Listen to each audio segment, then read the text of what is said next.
Hi, this is Kelly with Car Data Video, and what I'm here to show you today is the new 2007 Honda CRV compact SUV.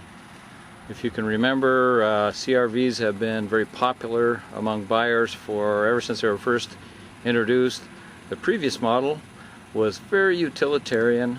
It was tough as nails, it didn't break down, it got good fuel economy, but it was kind of homely and it was pretty rudimentary inside. So this new CRV tries to capture the same utilitarian aspects of the other one, but in a just much more appealing package. The styling is very nice, accepted universally, and the vehicle has grown up in several areas. It's added quite a bit of capability compared with the previous one, but amazingly the base CRV, the standard LX model, starts still at $20,600, which is a very appealing price for a vehicle with its capabilities nowadays. So as you can see, the front of the vehicle, it has its own Honda look to it. It is functional. Honda never gives up functionality, but much more appealing. They spent quite a bit of money on these new light packages. These things light up the road. You can see a long ways with them. This happens to be the EX model, the luxury model, and so it has aluminum wheels, and it has some, again, it's not a luxury vehicle, understated elegance, but the styling is just very nice on the vehicle.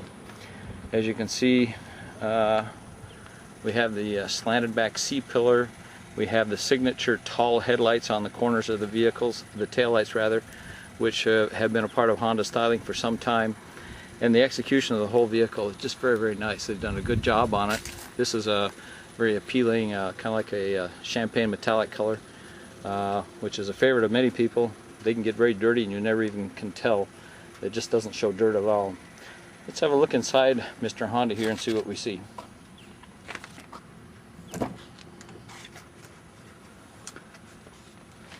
This being the EX luxury model, it comes standard with a leather seating package, which is very nice. You'll also notice that there are fold-down armrests on the front seats, which make it additionally comfortable.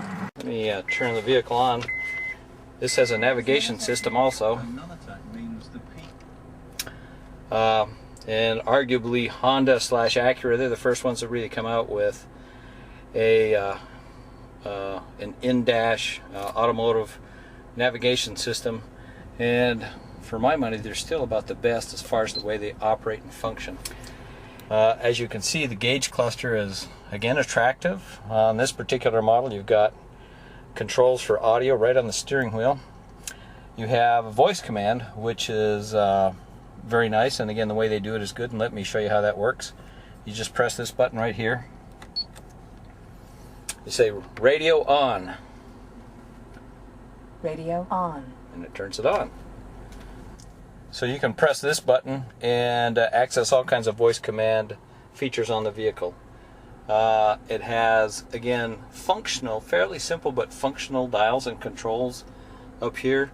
It has a 5-speed automatic transmission, and the control for that is set up off the floor again, so you can maximize floor space. And again, it's done very attractively. If you'll notice, this particular one has a sunroof, which is an upgrade feature, plus a good rear seat area, and also good space in the third row. Let's go back and have a look there. So to access the third row, a little pressure switch opens up, and in here you have, again, a very useful cargo area. They have a tray here which folds like this, so you can put items on top of it.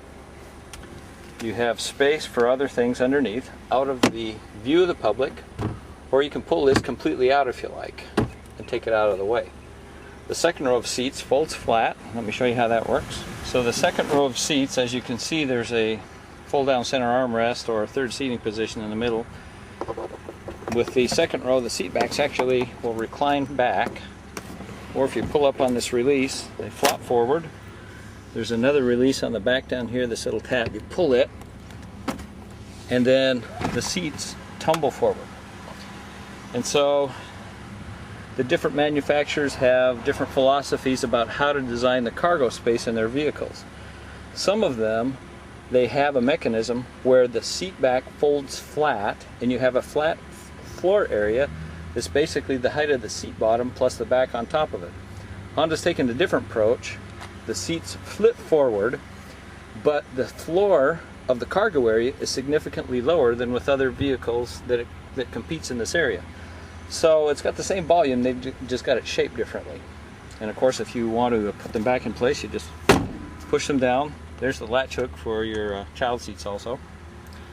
Pull up on this button, slide it back in place, and you're done. Under the hood of the CRV, Honda is an engineering company, and they've opted to put a very good 2.3 liter 4-cylinder engine in this vehicle. It's an IVTEC, which means it has variable valve timing, and it's just proven to be a very, very good engine. It's more than adequate for this vehicle. Some of the other manufacturers will put either a 4 or a V6. Some of them offer only a V6, but quite frankly, if the engines that they had produced the power that this 4-cylinder did, they wouldn't need to put a V6 in it at all. So the upside to that is this 2.3 has 166 horsepower and 161 foot-pounds of torque, and an excellent 5-speed automatic. They're smart enough to make the automatic where the first 2 gears are low, so it's very lively, and the 5th gear is a pretty tall overdrive. And so the 2-wheel drive version of this is capable of 23 city and 30 highway miles to the gallon.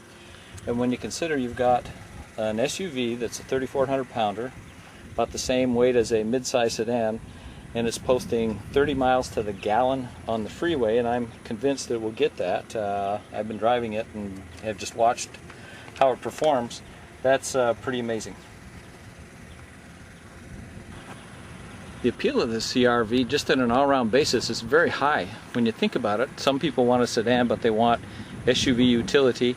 Other people want an SUV, but they don't want truck-like ride, and they want something that's small and gets good fuel economy and is efficient to drive in the city. And that's kind of what CRV does. It covers both bases extremely well.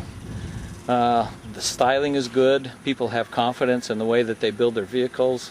They're reliable, they're dependable, they perform well in a crash. In fact, they all come standard with 4-wheel disc brakes, ABS, anti-lock brakes, front airbags, side curtain airbags, and a body structure that's optimized for protection in crashes. The vehicle has about 108 cubic feet of space inside of it. It can pull a 1,500-pound light-duty trailer, and as I mentioned, tends to not have maintenance difficulties, and will get you 30 miles to the gallon on the freeway, which is commendable. So all in all, hard vehicle to pass up if you're looking for something in this particular size and class of vehicle. Honda will probably sell about 200,000 of these this year, which is a very high number, and right now they're the leader in the compact SUV sales race. So here you have it, the brand new Honda CRV compact SUV. This is Kelly from Car Data Video.